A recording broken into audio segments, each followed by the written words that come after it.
Welcome to the Recording.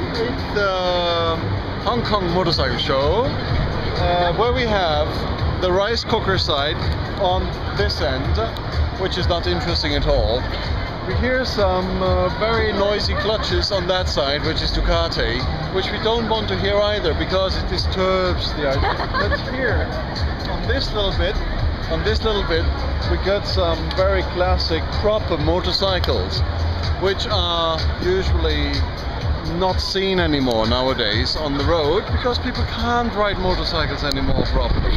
But here, they don't know what's happening in the bike. But here, you still have to know what it's about to have a motorcycle. If you want to ride these things, you have to know what is a carburetor, you have to know what is a proper clutch, you have to know how to replace parts on your bike, how to get the air out of the carburetor if necessary, and water sometimes. And here we are.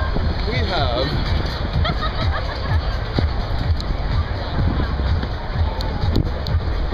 the old Yamaha and the old Suzukis. That was the time before they built these mass products. Yeah, that was the time when they still rusted in the leaflets, and people said that it's not possible to ride Japanese bikes because the quality is so low. It changed all in the early 80s, late 70s. But here we have a Triumph, actually, a Triumph engine. You will see a lot of similar shapes with the old English engines, Triumph, PSA, Norton and so on. And the Royal Enfield on that end, which is produced now in India. Still same look, proper bike, runs on diesel. It won't pull the sausage from the table, but it works forever. Wonderful motorcycle.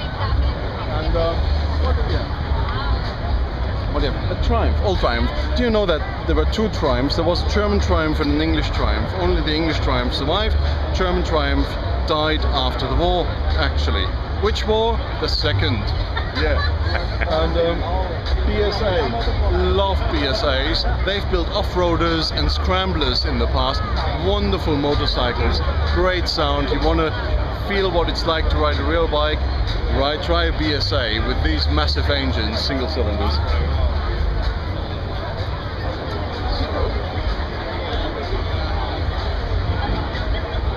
See the filter?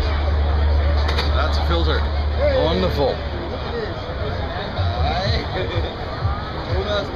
Yeah. What else can I say? You gotta try that out. You know, there have been over 500 brands across Europe over the past 100 years or so, and the regisseur just tells me to shut up, enjoy the view, and write a good report.